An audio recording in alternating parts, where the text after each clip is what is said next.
I crossed the Bridge of Lions just as the sun began to climb.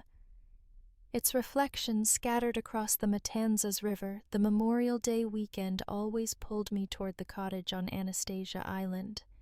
That house had been my sanctuary for over 2 decades, a place where the sound of waves steadied my thoughts and the salty air made me feel alive again. I carried my small bag and the familiar jingling of keys, expecting nothing more than peace. But when I stepped onto the sandy walkway that led to my front porch, the sight stopped me cold. 3 unfamiliar cars were crammed into the yard, their tires sinking into the grass I had tended with my own hands. Children's shrieks carried over the sound of music blaring from the open windows. Towels were strewn across my wicker chairs, damp and stained with sand. It looked less like my cottage and more like a public beach house taken over for a holiday party. Karina appeared at the doorway, her frame blocking my entrance. She wore my blue apron, the one I had embroidered with tiny seashells years ago, as though it belonged to her. Her eyes narrowed with the kind of disdain that had grown sharper since the day she married my son. Why did that old parasite show up here? We have no room for you. Her words cut through the air, louder than the music, and for a moment it felt as if every voice, every sound stopped to listen. Brennan stood just behind her, one hand resting on the doorframe. He didn't look at me directly. His gaze slipped toward the ground shoulders drawn in as if he could make himself disappear. Not a word came from him. I steadied the keys in my hand, their weight trembling slightly against my palm. The humiliation rose hot in my chest, but I would not give them the satisfaction of a scene. My eyes swept past Karina over the unfamiliar faces inside the smoke curling from the balcony, the stains of disorder that spread across what had once been my calm retreat. I let a smile touch my lips, one I knew didn't reach my eyes. "It's okay, dear," I said softly, stepping back from the doorway. I turned toward the road, the music still echoing behind me, already knowing I would need to see more before I truly understood what had taken place inside my home. I lingered at the edge of the porch, long enough to see what I had once cherished, now treated like a public playground. The geraniums I had nursed through storms and salt spray were battered under the feet of children kicking a rubber ball, their laughter sharp against the thud of petals crushed on the stone path on the balcony above. A heavy-set man leaned against the railing, a cigarette drooping from his lips. Smoke drifted over the salt air, mixing into something sour through the open kitchen door. The sizzle of something burning met my nose. A pan was left untended while 2 women argued over seasoning, their voices rising as if they owned the space. The tile floor, which I had scrubbed and polished countless times, was strewn with muddy prints. My apron, still tied around Karina's waist, flapped as she moved between them, smiling like a hostess. One of her cousins, I later learned, whispered loud enough for me to hear. "That's the famous seamstress. I thought she'd look more impressive." A few others chuckled, their eyes sweeping over my plain cotton dress and travel shoes. I felt every laugh like a pin pressed into my skin, but I kept my back straight. It was then I noticed Captain Reeves across the street. Standing by his gate, his years in the Coast Guard showed in the way he carried himself. Alert and steady, he caught my eye and mouthed, "You okay?" For the briefest second I wanted to lift my hand to signal for help, but pride held me still. I gave a slow shake of my head. "Not now." Karina glanced over her shoulder as if she had caught the exchange. Her smirk deepened. The message was clear. This was her stage now, and I was nothing more than an unwanted guest. I stepped off the porch, the gravel crunching beneath my shoes. I didn't argue, didn't demand, didn't beg. My silence was my shield. The path back to the main road stretched long, the heat rising off the asphalt as I walked toward town. By the time I reached the modest inn along A1A, I had already made up my mind. Tomorrow I would return not to fight with raised voice, but to see to listen and to gather what I needed. The motel room was small. Its walls painted a dull beige that seemed to swallow the light, but it gave me something I hadn't felt since stepping onto my own porch control. I set my bag on the bed, pulled out my phone, and began uploading the photos I had taken. Each image carried its own wound. The cars parked like invaders across my lawn. The children trampling the flowers I had coaxed through years of storms, the smoke curling from a cigarette on my balcony. I made sure every detail was stored safely in the cloud. If they thought my silence meant surrender, they hadn't learned who I was. From my purse, I pulled out a leather-bound journal, its edges worn from years of use. I wrote down each license plate, cross-checking the letters and numbers twice. Then I jotted the overheard words, Parasite ordinary. No room. And the exact time Karina had shouted them, my handwriting pressed hard into the paper, leaving indents even on the next page. Evidence, I reminded myself. Not rage, not tears, evidence. When my hands began to shake, I reached into the pocket of my wallet and drew out a faded Polaroid. The picture showed Brennan at 20, his hair longer, then a streak of paint across his cheek. He stood beside me in the sunlight as we brushed cream-colored stucco onto the cottage's walls. He had smiled at me that day, saying, "Mom, this house is proof we made it." I traced the outline of that younger boy's face with my thumb, wondering how that same boy had grown into a man who stood silent while his wife called me a parasite. I slipped the photo back into the wallet and closed my eyes. The ache in my chest burned, but beneath it something colder stirred. My smile on the porch had not been a mask of defeat. It was a strategy. They thought I had retreated, but I was only regrouping. At dawn, I would return. I would ask to retrieve a bottle of medicine and perhaps a few clothes. Nothing more. While inside, I would look for what I suspected was already true. Papers, notes, anything to confirm the feeling that this was not a spontaneous invasion but something carefully arranged. I set my alarm for 5 and placed the journal on the nightstand, my pen resting across the page. I would walk back into that house, not as a guest, but as a witness to what was unfolding behind my own doors. When I was 42, the world collapsed around me. My husband's heart gave out in his sleep, and with him went the stability I had relied on. Brennan was just finishing high school, wide-eyed and restless, and I had nothing to fall back on but the skill of my hands. I rented a narrow storefront off St. George Street in downtown St. Augustine, where tourists strolled past with cameras and sun hats. Behind the window display of fabric bolts and lace trim, I worked late into the night, stitching gowns for weddings, hemming uniforms for the parochial school, patching shirts for men who could not afford replacements. Each dollar went into an envelope I labeled Anastasia. That word was more than a place. It was a promise that one day we would have a corner of the world untouched by loss. 2 years later, a hurricane swept the Florida coast. Houses along Anastasia Island stood broken roofs, torn windows gutted by wind. Where others saw ruin, I saw a chance. I bought a small plot of storm-carred land cheap because no one wanted to risk rebuilding so close to the water. I hired a contractor for the frame but did the rest with my own hands. I studied how to reinforce beams with hurricane straps, how to lay tile so it wouldn't shift under salt air, how to plant sea grapes that would anchor the sand.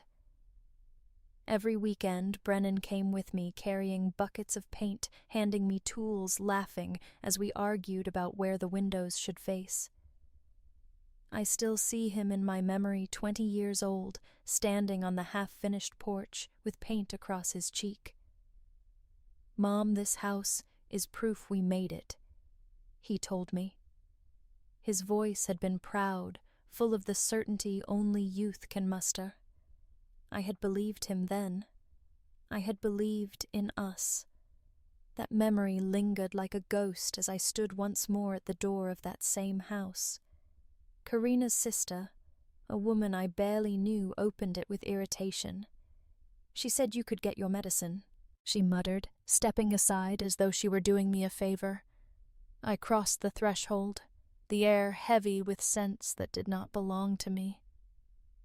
Cheap cologne, fried food, cigarette smoke. The walls felt close, unfamiliar, stripped of the care I had poured into them. It was as if the house itself no longer recognized me. My footsteps echoed across tile dulled with grime, and I braced myself for what I would find upstairs. I climbed the stairs with a deliberate calm, though my chest tightened with each step.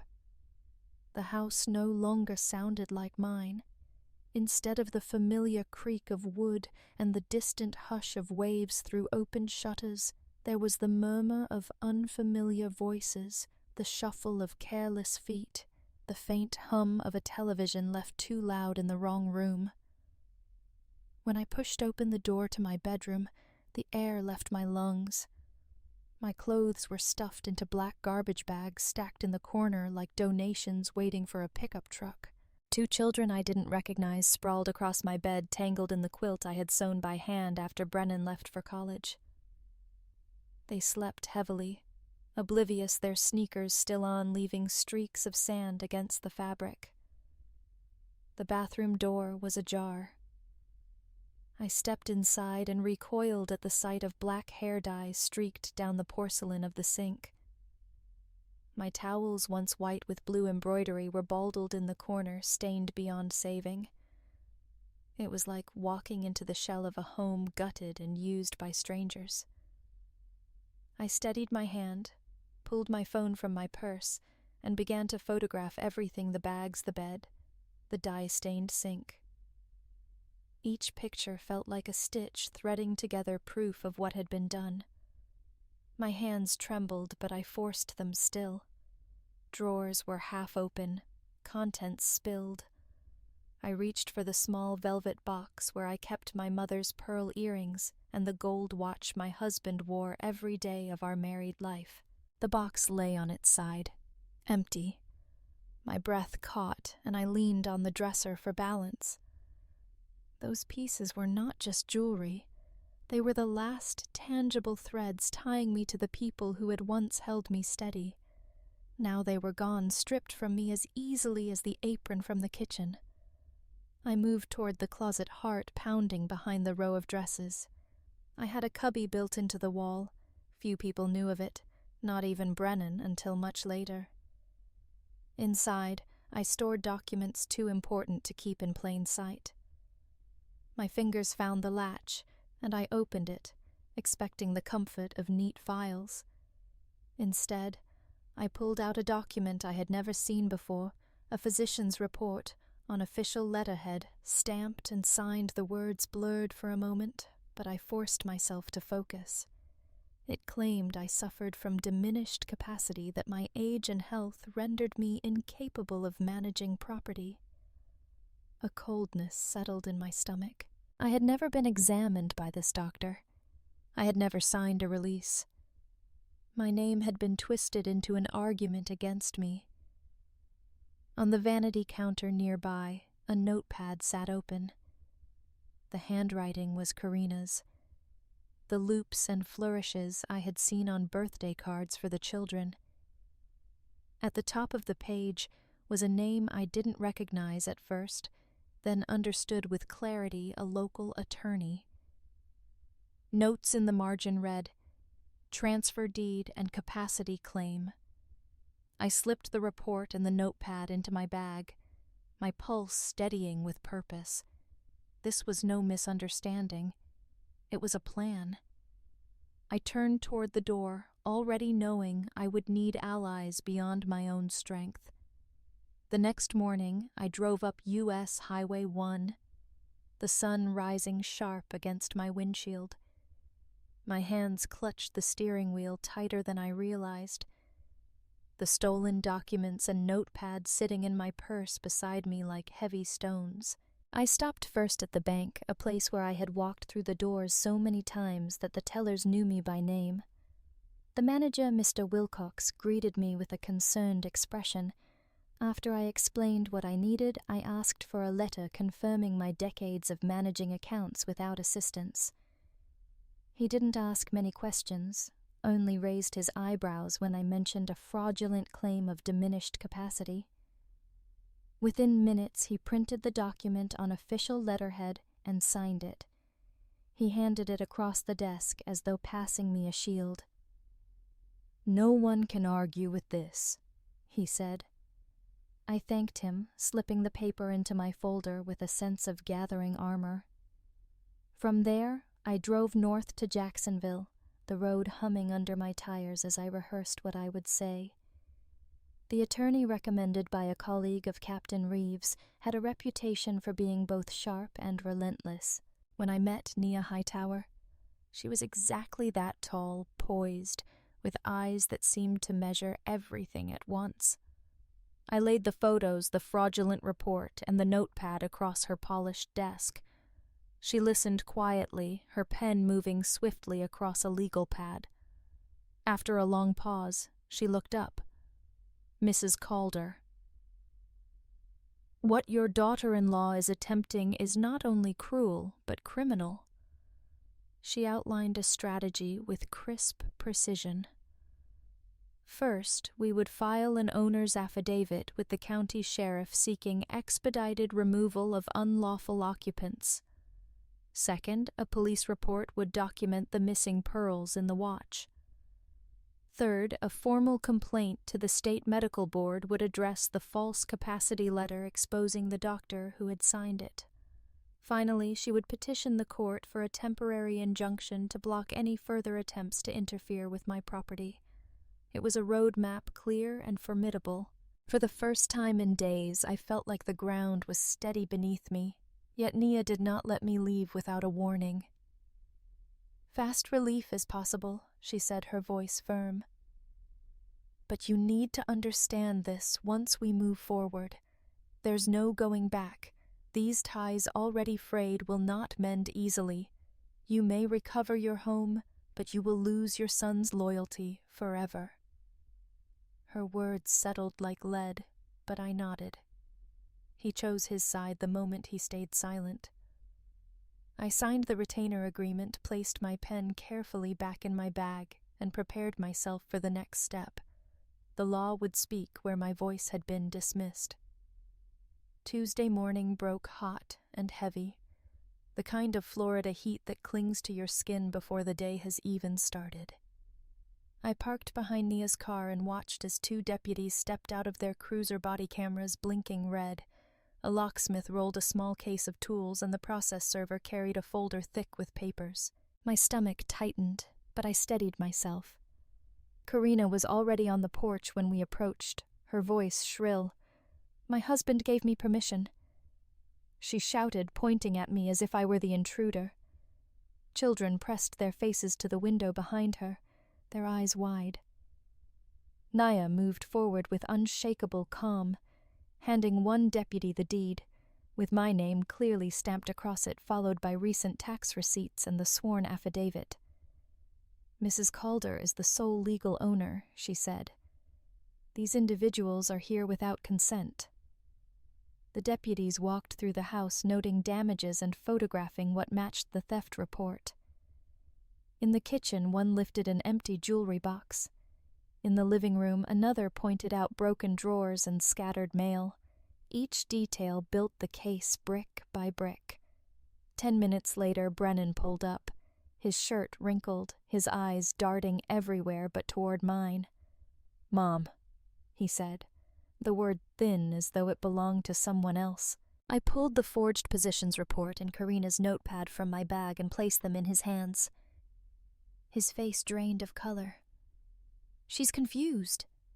Karina snapped, gripping his arm. Tell them she misunderstood for the first time. Brennan pulled away. Enough, Karina. He muttered, his voice shaking, but clear enough for everyone to hear. The deputies did their work with quiet efficiency, instructing Karina's relatives to gather their things.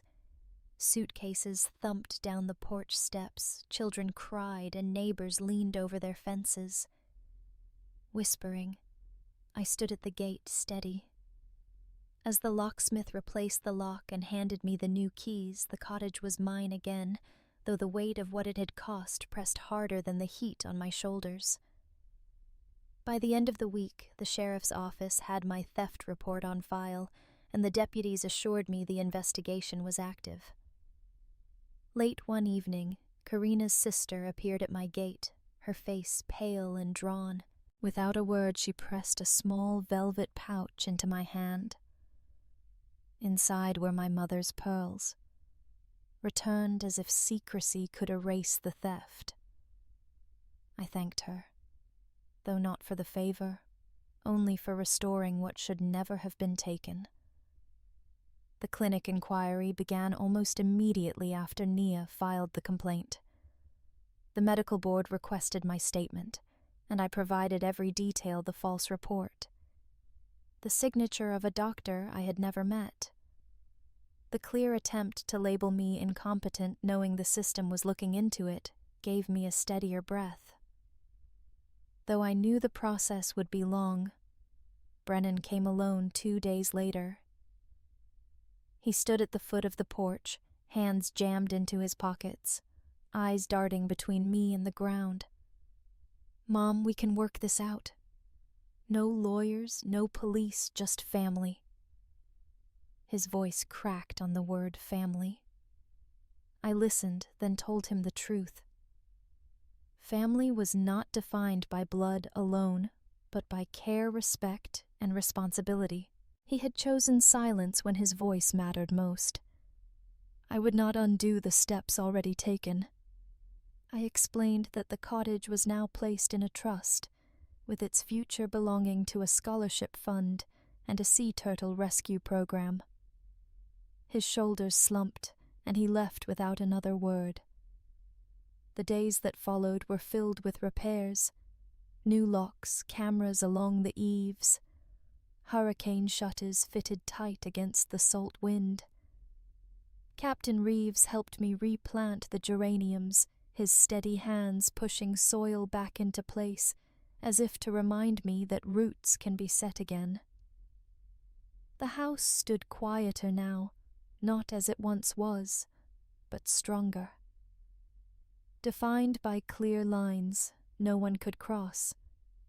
I sat on the porch each evening, certain of one truth: I had paid dearly for peace. But peace earned through boundaries was the only kind that lasted. Evenings on Anastasia Island carry their own rhythm. I sat on the deck as the sky dimmed to a soft violet, pelicans gliding low across the Matanzas Inlet, their wings just grazing the water. The air smelled of salt and seagrass, clean again the way it had when I first built this place. A letter arrived that morning, Brennan's handwriting uneven across the envelope. I opened it slowly, reading the words twice to be sure of them. He apologized for how it looked, as if the betrayal were only a matter of appearances. There was no mention of the forged documents, the silence that cut deeper than Karina's insults, or the stolen heirlooms. His words reached for absolution, without ever touching truth. I folded the letter and placed it in the drawer by my chair. I had no answer to give. The porch light glowed beside me, casting a warm circle across the deck. I left it on each night now, not as a beacon for anyone else, but as a promise to myself. It shone over the geraniums I had replanted over the shutters reinforced against storms over the walls that carried the weight of my labor and loss. I leaned back, letting the sound of the tide fill the silence. The water moved with certainty, retreating only to return again. Steady as breath strength could be that way. Too quiet, constant, unshaken by the noise around it. Never mistake age for weakness. Quiet is a choice, not surrender.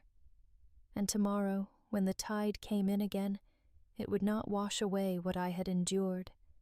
It would bring back only what was deserved, whether regret or respect.